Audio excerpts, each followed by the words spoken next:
Rabbi, welcome. I'm so happy to have you here. I have the honor of having Rabbi Silverman. He happens to be the rabbi of the Harbor Island Synagogue, not only the rabbi of the Harbor Island Synagogue, but he's a personal rabbi of mine, and he's definitely made a tremendous impact with me and my kids and my wife.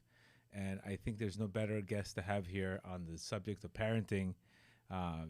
You've done a tremendous job in the community. The community really, really loves you, and the harmony that you've created in the community, which is so difficult to do nowadays, to have such unity in the community.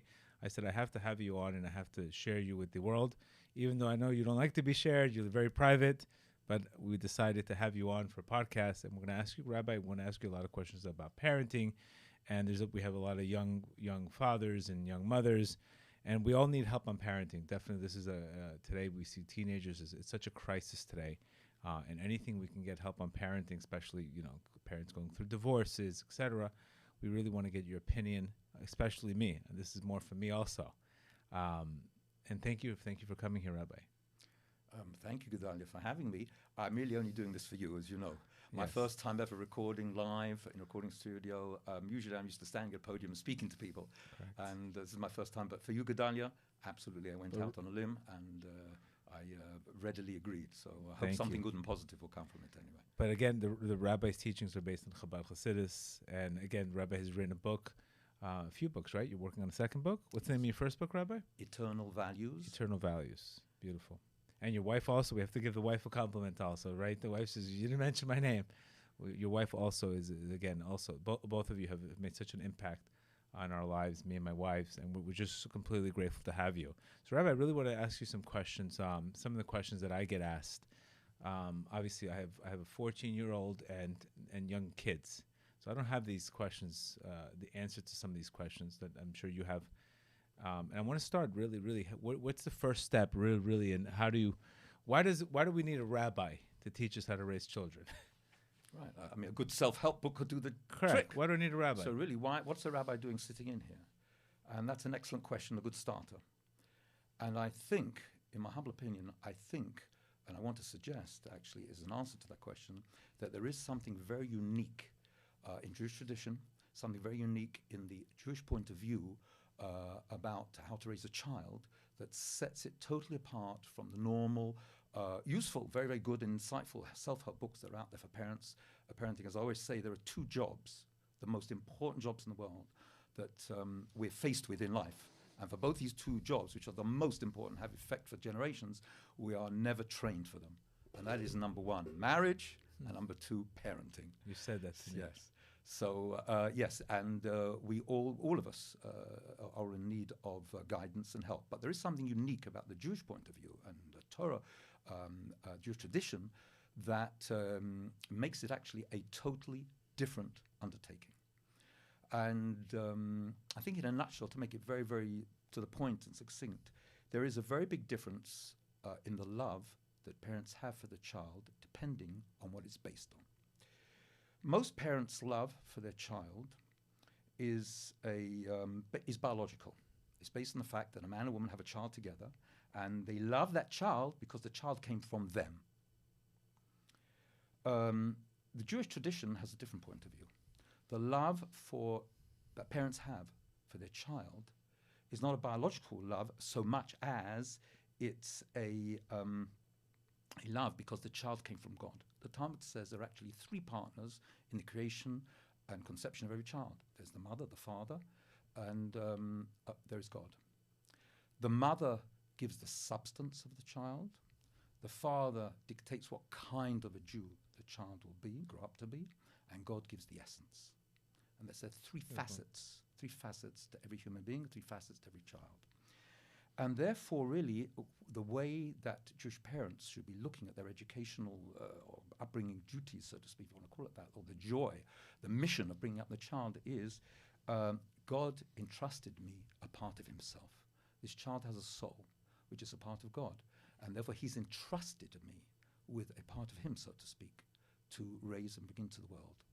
And I think the key, therefore, based on that, and this is really the key to it all, every parent has to feel and believe and understand that they're raising royalty. Beautiful. Your child is royal. They're noble. They're unique. They're special. They're a part of God. And I think with this, for example, I remember when I always trained my children, just a personal anecdote, I always made them believe or tried to brainwash them. You're royalty, you're special. In fact, my sons-in-law, who I give a very hard time for, they actually managed to marry my daughters, to get back at me, once they were married in the family, they started off a family blog, a family chat on WhatsApp. It's called The Royal Silvermans, but my sons-in-law made it. So can we join too?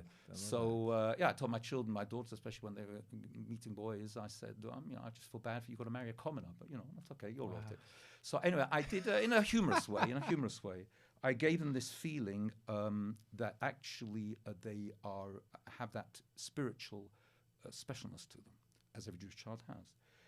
Based on this, every parent really in the end is therefore not an owner of your children. You don't own your children. They're not your possessions. Like these car stickers. My child scored X or something, did XYZ on the basketball game. You don't. You wear it like a badge of pride. We of course are proud of our children, but we don't own them. What actually we are facilitators. That's the key word. We were given the merit to facilitate the growth of a child of God. And this gives you a totally different experience with bringing up your children. This gives you tremendous. Your child belongs to God, and therefore you have a mission in life. It's a joyful mission. It's children who are brought up by parents who express and feel the joy of the privilege of bringing up his children have a totally different way, perhaps, of interrelating with their children. So that's incredible. This leads to another the first thing that this leads to, and sort of there's a progression of these things. Every child, if they're brought up by parents with this attitude, will gain a personal feeling of self-esteem and competence. They come together actually, which is huge, which makes up the whole psyche. Because the feeling of intrinsic worth that you give your children because of this outlook, intrinsic worth feeds into self-esteem, healthy self-esteem, and competence, and based on this, then, as a follow-on, all the things that the self-help books normally give you guidance on, compliance. We all want the same thing. We want children that do well at school, they're compliant, and they're sensible, et cetera, et cetera, et cetera. All these things come as a natural progression from this. I remember myself personally, I was very, very blessed with the kind of children that God gave me. I was very grateful, but I feel that my children mirrored in their upbringing. They mirrored this attitude of I mean, the royalty example is a really phenomenal example. I mean, just because working in addictions and seeing how many of us had, not the best parenting, because obviously just like if the parent can only give what he has. So if the parent doesn't feel royalty, he'll never think that his child is royalty. So this is it's never. So this is so the first big step, which really is not in the self-help books again, but it's something that Jewish tradition has to bring it. That's the very foundation of all Jewish parenting. I would add to that, by the way, we know the famous story with Avraham by the Akedah when he was going to about to slaughter Isaac, and the angel calls out, Avraham, stop! We're only joking. We don't really mean it. Just a test. So why did he call out Avraham twice? So at that moment, there was a different Avraham. Each of us actually is two of us. Avraham and Avraham. At that moment, we are actually what we are, and at that moment, he expressed and lived his potential. We all of us have great potentials, and at that moment, he fulfilled his potential, having passed that test. So they called out to him, Avram that you are regularly, and the Avram that you really are deep inside. Well, that's who we're talking to as well. And that gives the child a feeling that they have this great potential. And it gives them a feeling. So how do you discipline love and discipline? How do you measure those? How do you work with those? Okay, obviously there's a balance. There's love and there's discipline. Because obviously he's royalty, but you still need discipline. Correct. So that's an excellent question and a natural corollary and a follow-on from what we just said, what we just spoke about. I'll give you an example. I myself never ever had to discipline my children. God forbid, never to raise a hand on a child. I never even had to wag my finger. What did I used to do? Based on this idea of your royalty, whenever my children, I saw them doing something which is not appropriate, not right, wrong, whatever, what I used to do was I used to make a face like this. I don't know if you can see it. Oh, come on, this is not for you. You're above this. This is not. Wow. That's all I had to do. In other words, I didn't say, you can't do this. This is not for you. You're better than this. Yeah, you're much better than this. This is not for you. That's great. Somebody once asked me, what would you do, though, if your children are compliant? What would you do if let's say, one of your sons came home one day and he's from the yeshiva and he tells you, I want to be a player, a guitarist in a drummer in a rock band, and I'm going to go away from home for 5-6 years and live on a mountain and travel around America with the band. What would you do?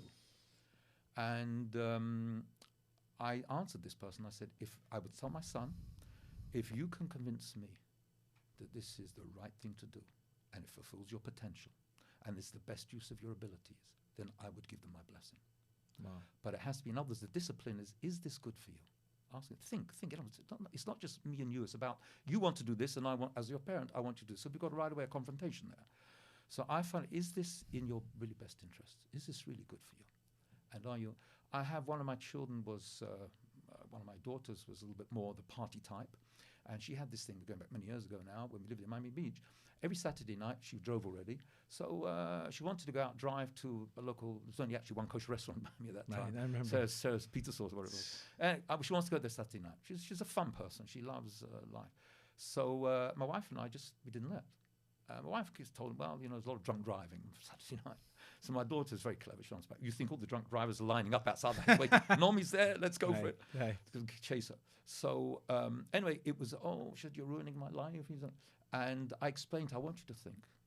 I want you to think if this is really where you should be on a Saturday night, because there's a lot of, you're youngster, you're 16 years old, or you're 15, 16 years old.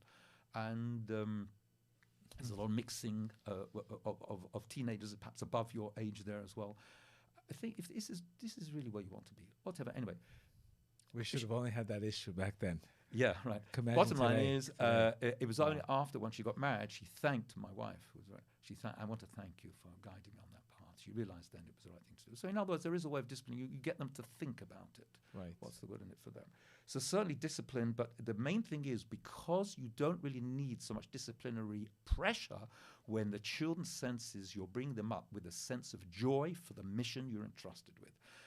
There's nothing more important than me bringing you up. All other issues, matters go to the side, and they feel this, that nothing is more important to you as the parent than bringing them up and guiding them and helping them grow.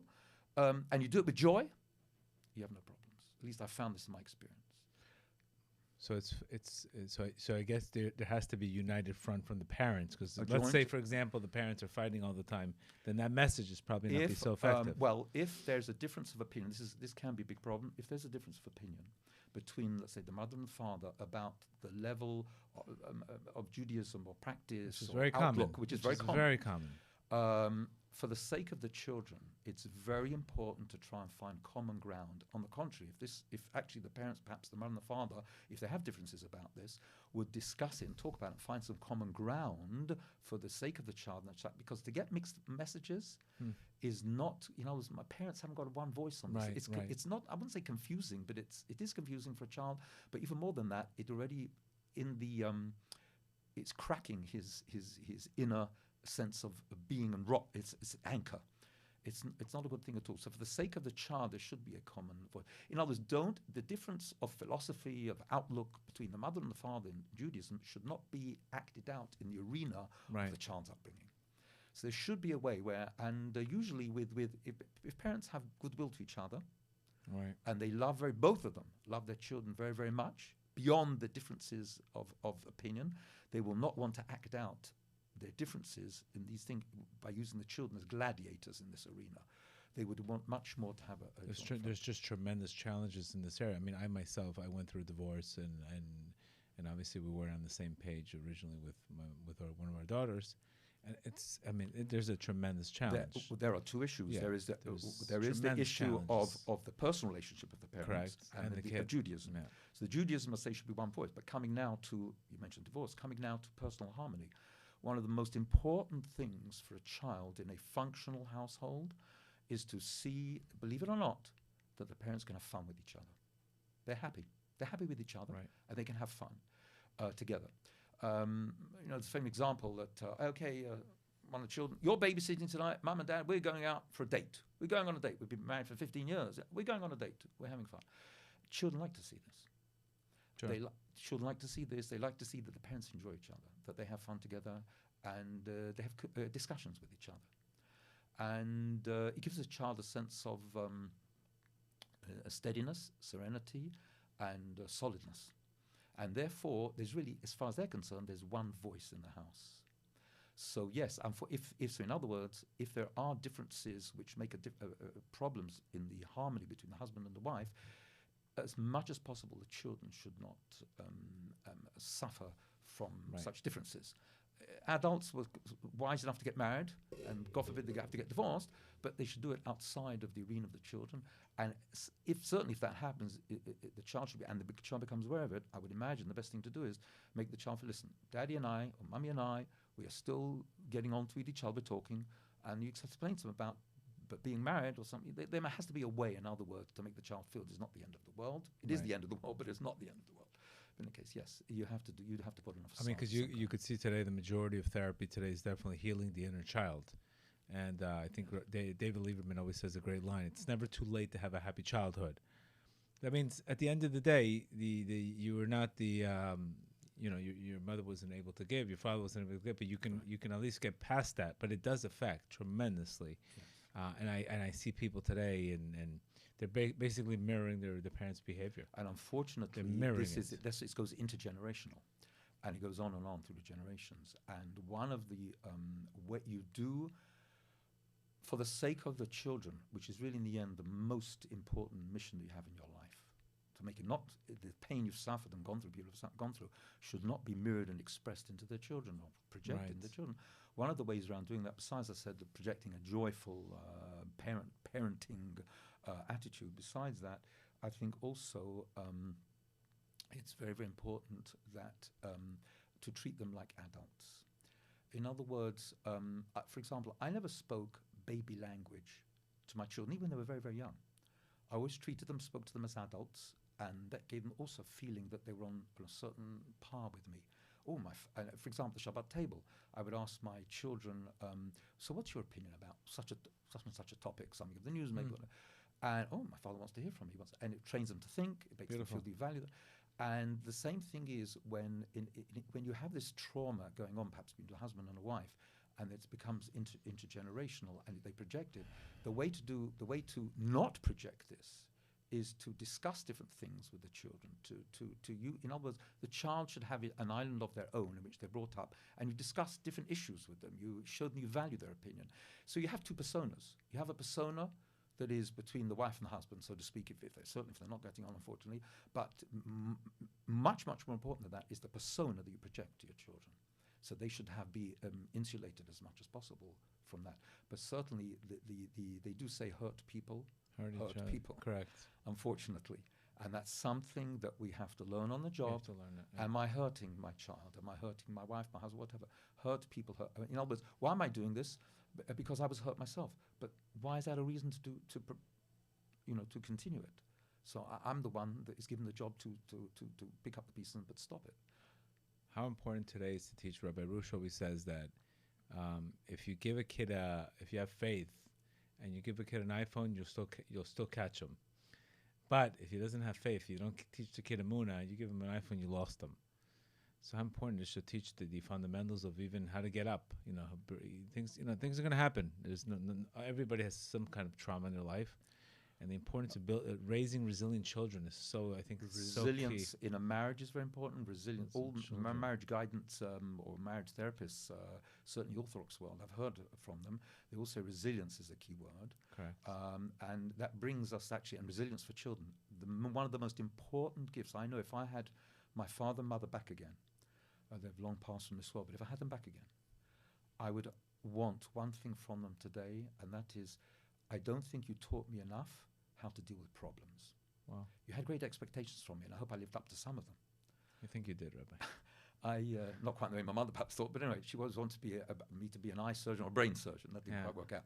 But anyways, I think the idea of your parents teaching you how to deal with the problems of life. Now, this actually is there's a very, very good technique how to instill this in your children. And this technique is based on a very, very simple but profound idea, and that of paying compliments. Today, especially in the world today, self-esteem is very, very important. So one of the ways that it's stressed a lot, and one of the ways people say you should get to it is how do you give your child self-esteem? Compliments. everybody loves compliments. That's Right. the way to get somebody's right inside somebody. Compliments.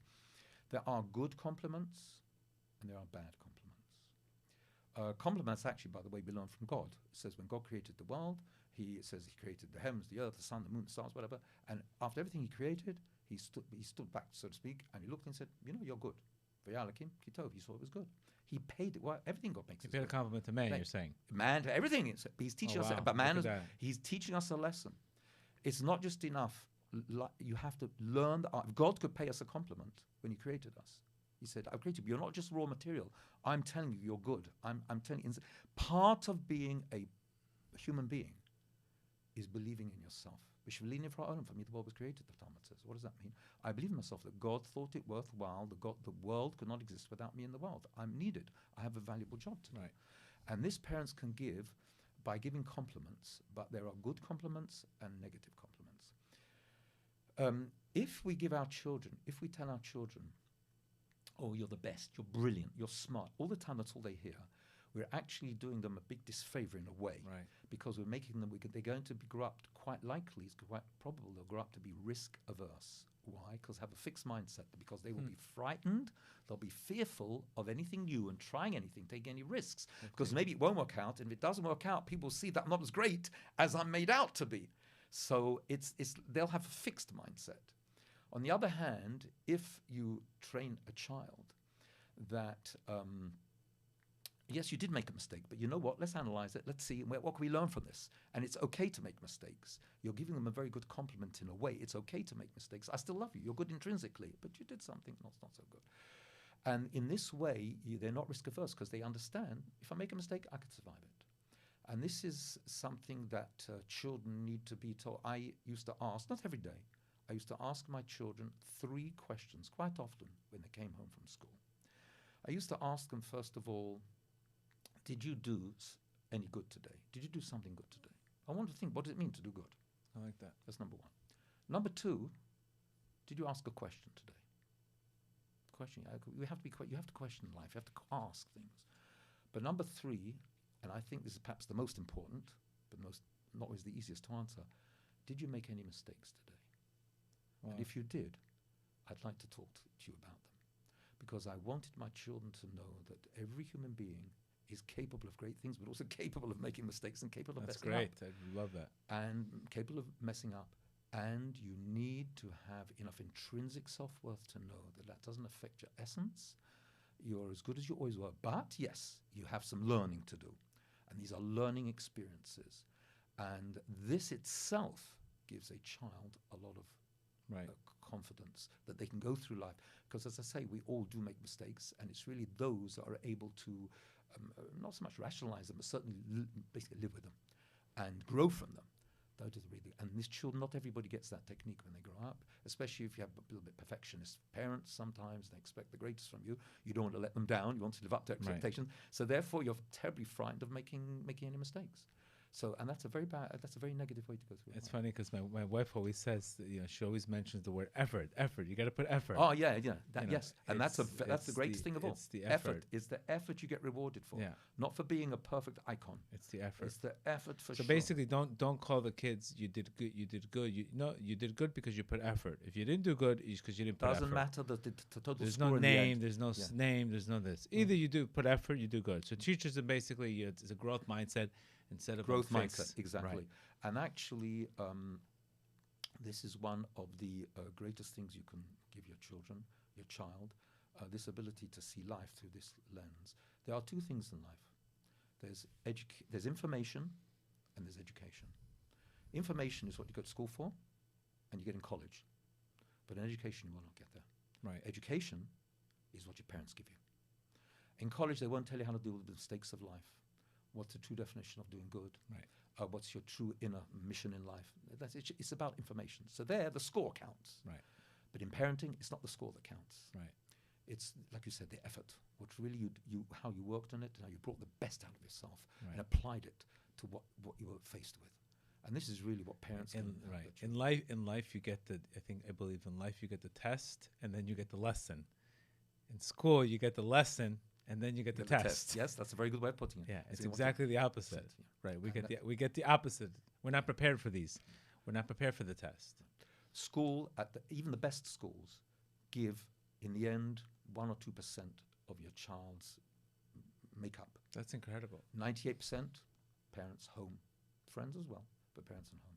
That's why it's there should be a calm atmosphere at home and a peaceful atmosphere at home, a happy atmosphere at home, no stress. Another thing also, when problems do come up in life, which children sense, they're very, very perceptive.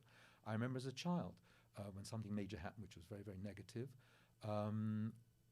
my parents, I had to find out myself.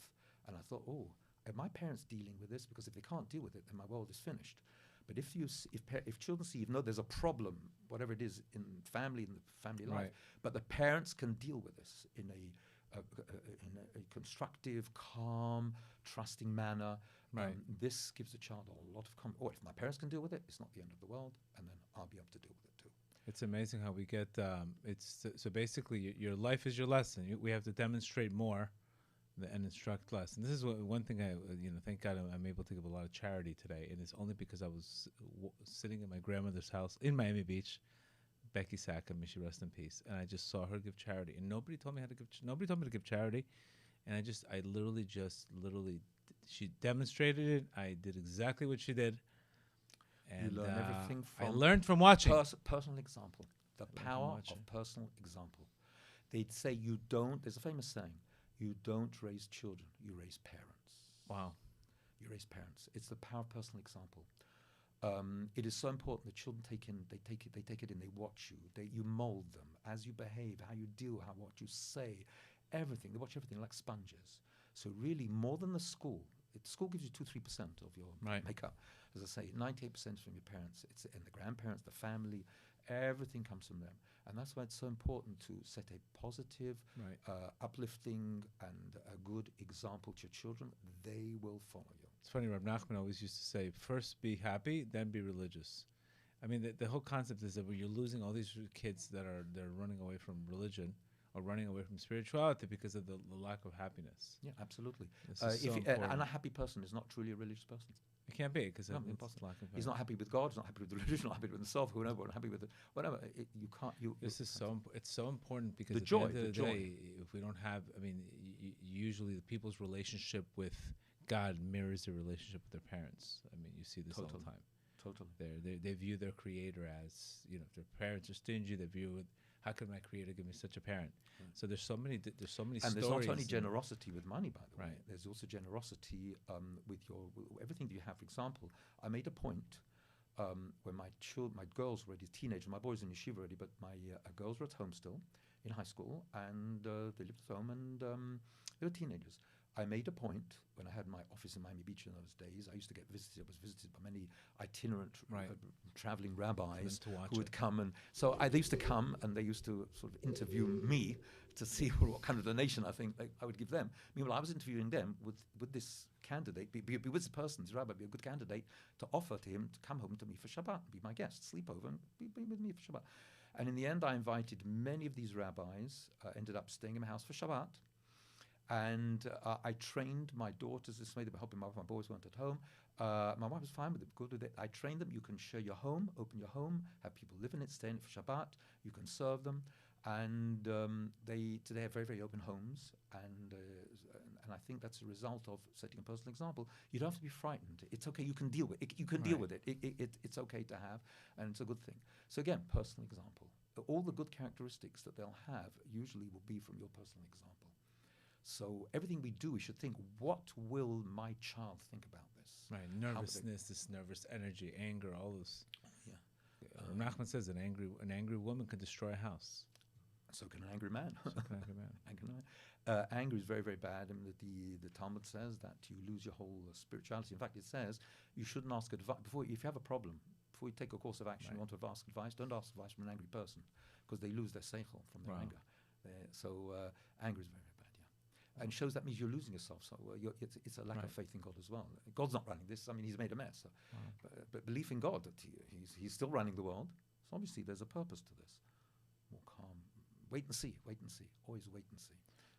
Practical strategies for what do you do when kids that are the smoking and all kinds. What do you do when you get the stories from the parents? Is it building rapport with the child?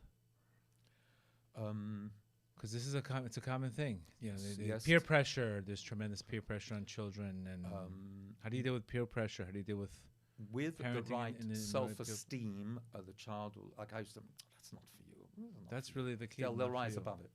One of my children came home one day from school alone. Used to come on the subway home. Came home alone. So my wife, where's everybody else? And he got a bit teary. And he said, well, they're all downtown. What are they doing down? Why did you come home?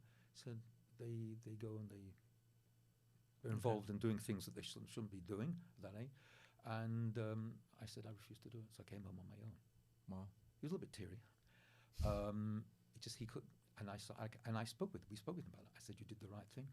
I'm very impressed. Right. It should, because self-esteem.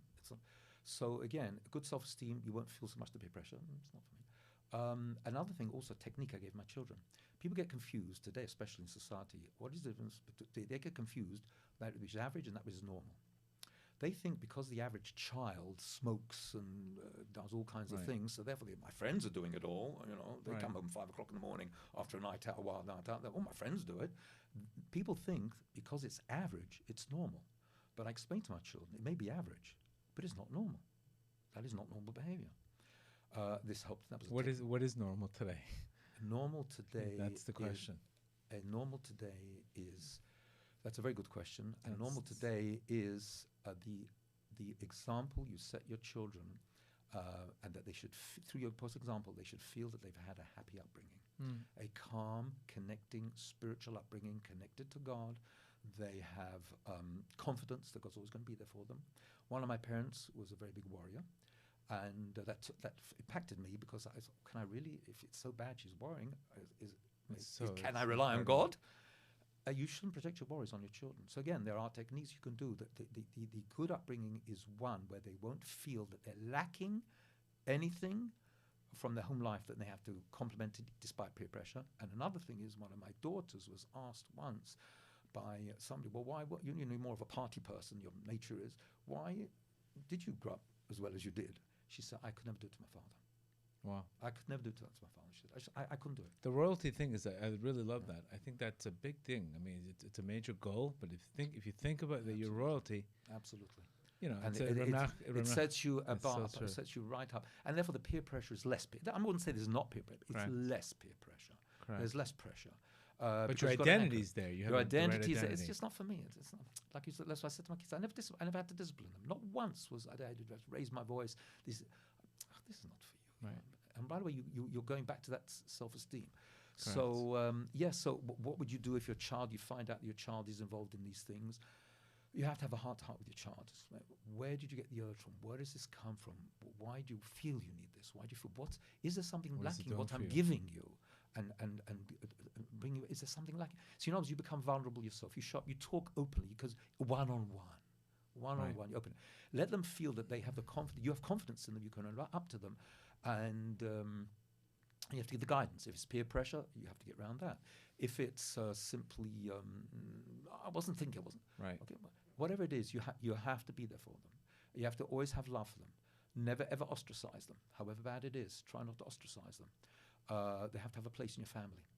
I personally know that the Rebbe once told a mother that to ask one of the Rabbonim, who's an expert in this, what she should do about her children who are not growing up on the proper path. This lady is known to us. And he said, listen, he said, whatever you do, the world's a very big world out there. Don't ostracize your child. They have to feel that they have a place in your home, place in love.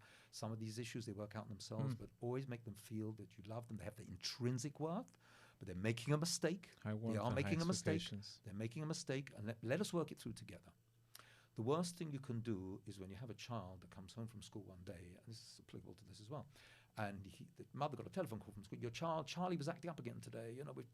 If one more time, he's out of school, because he's a child that has ADHD, whatever it is. He can't ADHD. He can't sit still. So, if the mother screams at the child, "Oh, again, I've told you, didn't we make up? You're not going to act up in school." Then he has not one problem, because he can't sit still. He's got two problems. He's got a screaming mother, an angry mother, and he's got the problem he can't sit still in school. The way to handle is smoking it and acting out the children, whatever it is. The way to do it is, I heard today that there was this issue at school. even though I love you dearly, we've already, we should talk this through. In other words, you're good, but you did something that was not Separate good. the sin from Separate the act. person from you. Yes, sir. But you have to talk it through. Talk, communication. If your children if you're openly communicating with the children, even when you're young, and you treat them as adults as well, not treat them as speak to them, I should say. You can't treat them so much as adults in your guidance, but certainly you talk to them as if you're on one-on-one with them. You're talking to them as if they're an adult. You're a confidant, so to speak.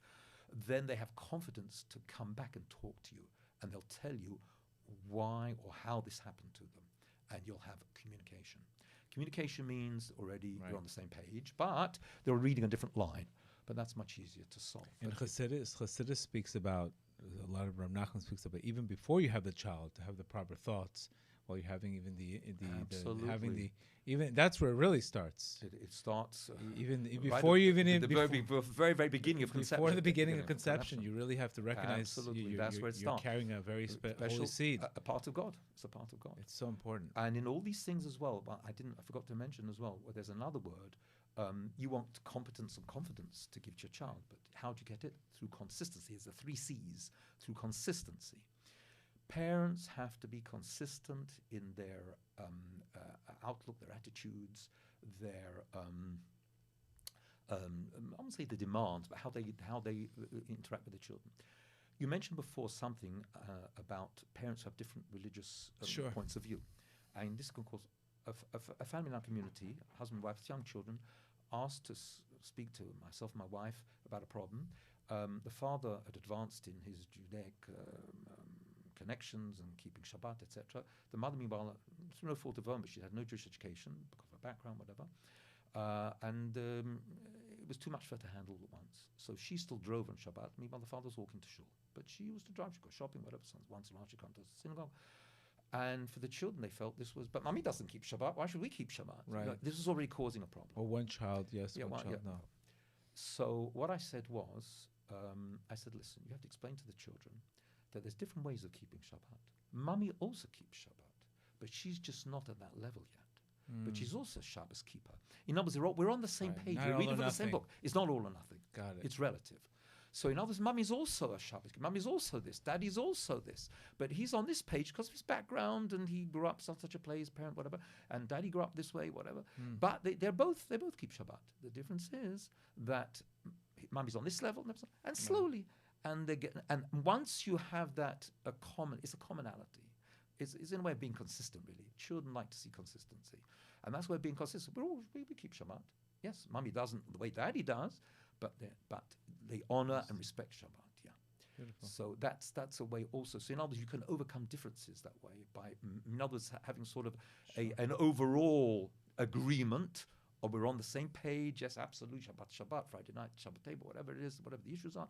However, Dad has one way of doing it, Mum has another way of doing it, but and often they may switch and match, or certainly.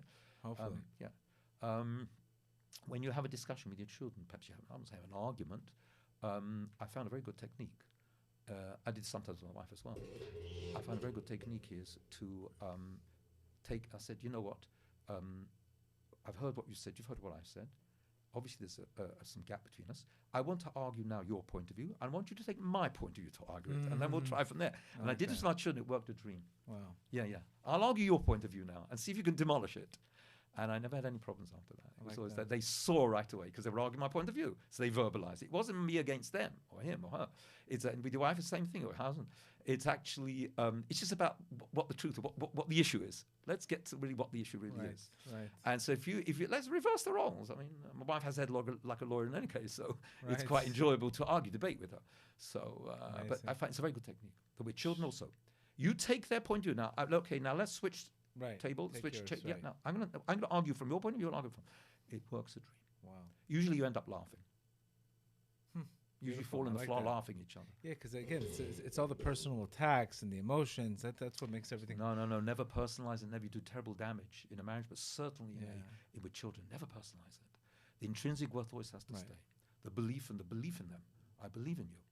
I believe in you. Because anytime you're dealing with low self-esteem, people don't want to be instructed on what to do. They want to make the decision for themselves. And you see this in recovery. You see this once they said, I can't even make a decision. So they have to have some skin in the game also. And it makes them feel better about themselves. Totally. Beautiful, beautiful. Rabbi, thank you so much for being here. I think you gave us great tools. The royalty was the big take for me. You know, if you set that identity, you're royalty, and I've been given that, you know, that child to be able to bring forth. It takes such a different perspective. Thank you so much, Rabbi. Thank you so much, Gedale, and Hashem should be with you and bless you in your Amen. good work you're doing. Amen. And please continue leading the community. And again, we only hear amazing things, Rabbi. Amen. Thank you. Thank you. Bye-bye. And thank you to our great technician here. Right.